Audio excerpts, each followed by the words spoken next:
लाडली बहू कविता। कविता अपनी माता पिता की बहुत लाडली थी। 3 बड़े भाइयों की बहन थी। कोई भी चीज मांगने पर उसी वक्त सामने हाजिर हो जाती। पूरे घर में रैब था उसका। पूरे परिवार और नौकरों पर राजकुमारी की तरह हुक्म चलाती थी कविता। स्कूल में भी पूरा रफ था उसका। बड़े घर की लाडली जो थी वो। ऐसे ही उसने कॉलेज में दाखिला लिया। उसके ठाट बाट बड़ी गाड़ी में आना जाना। हर दिन नया फैशन देखकर हर कोई उससे दोस्ती करना चाहता था। थोड़े ही दिनों में उसकी बहुत सी दोस्त बन गए। पूरे कॉलेज में उसकी अपनी ही एक पहचान थी। इन दिनों उसके घर एक रिश्ता आया। खानदानी लोग थे और पापा की पुरानी जान पहचान थी उनके साथ। कविता के साथ कोई जबरदस्ती नहीं थी, पर कविता फिर भी हाँ कर दी, क्योंकि वो अपने परिवार से बहुत प्यार करती थी। वो जानती थी कि वो लोग उसका अच्छा ही सोचेंगे। लड़के का नाम राज था। राज काफ़ी पढ़ा लिखा और समझदार लड़का था। ससुराल वाले अच्छे थे। ससुराल में कविता की जगह वैसे ही थी जैसे कि मायके में। कोई भी कार्य कविता की सलाह के बिना नहीं होता था। सबकी लाडली बहू बन गई थी वो। फिर उसके घर एक बेटा का जन्म हुआ। राहुल कविता का जान से प्यारा था। पोता पाकर ससुराल वाले तो फूल नहीं समाती होगी। कविता कभी कभी सोचती है कि उसकी किस्मत कितनी अच्छी है। उसका हर अपना उसे कितना प्यार करता है। चाहे जीवन में किसी भी समय आए और अपने हमेशा साथ रहे। मैं कभी अकेला नहीं हो सकती। कितनी खुश नसीब हूँ मैं। पर शायद कविता की खुशियों की उसकी अपनी नज़र लग गई। एक दिन वो मायके जाने की जिद कर बैठी। राज की बहुत काम था, लेकिन वो फिर भी उसे ले गया। रास्ते में उनकी गाड़ी अन्य गाड़ी से टकरा गई। कविता, राज और राहुल बहुत बुरी तरह से जख्मी हो गए। कविता काफ़ी दिनों के इलाज के बाद राज और राहुल तो ठीक हो गए, लेकिन कविता पूरी तरह ठीक ना हो सकी। सर पर चोट लगने के कारण वो अपनी आंखों की रोशनी खो बैठी। अब कविता की किस्मत जैसे उल्टे पांव चलने लगी। मायके वाले कुछ दिन तक उसे मिलने आती रही, फिर कभी कभार फ़ोन ही करके पूछ लेती कि आप कैसी है। धीरे धीरे ये सिलसिला भी कम हो गई।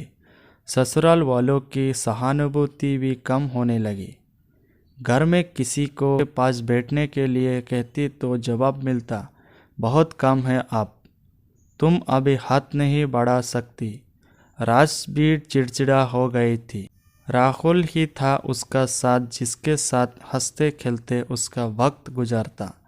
एक दिन कविता के हाथ से कुछ सामान गिर गया, जिसकी वजह से राहुल को हल्की सी चोट लग गई। कविता के सास ससुर ने राहुल को उससे अलग कर दिया कि कहीं उसके ना देखने की वजह से बच्ची का कोई नुकसान ना हो जाए। कविता अंदर से टूट चुकी थी। एक दिन उसने सबके सामने मायके जाने की इच्छा रखी थी। राज उसे तुरंत मायके छोड़ आया, जैसे ही वो भी ये चाहता था, लेकिन राहुल को उसके साथ नहीं भेजा गया। कविता कभी राहुल से दूर नहीं रही थी, पर अपने कमी के कारण उसने ज़्यादा बहस नहीं की। कविता को लगा कि वो 3-4 दिन वहाँ रहेगी तो थोड़ा हवा पानी बदल जाएगा, क्योंकि वो कितने दिनों से कहीं भी बाहर नहीं गई थी। घर वाले भी इतने दिनों बाद उसे देखकर कितना खुश होगा। कविता के घर पहुंचने पर सब लोग बहुत खुश था। खाने में सब कुछ कविता की पसंद के ही बना था। उसने अपनी मम्मी पापा और भाई भाभीयों से दिल खोलकर बातें की। उनके छोटे छोटे बच्चे भी बुआ के साथ खुल मिल गए थे। रात के सोने के वक्त जब वो कपड़े बदलने लगी तो उसे पता चला कि उसका बैग तो बहुत बड़ा हुआ था। वो सब समझ गई। वह बहुत ज़्यादा उदास हो गए। कुछ दिनों तक तो सब ठीक रहा, फिर जैसे सब बदलने लगा। सबका व्यवहार बदल रहा था। वो लोग जैसे थक चुकी थी उससे। सब लोग घुमा फिरा कर पूछने लगी कि राज कब आ रहा है। उसे ले जाने वो बहाना बना देती, जबकि वो जानती थी कि उस घर में अब उसके लिए कोई जगह नहीं। कविता से चलते वक्त कुछ न कुछ नुकसान हो जाता। थोड़ी बहुत टकाटकी उसे सुनाई देती, वो टाल देती। एक दिन उसके हाथ से लगकर एक कीमती फूलदान टूट गया। छोटी भाभी ने बहुत हंगामा मचाया। कविता के माता पिता रोज रोज के झमेलों से तंग आ गया।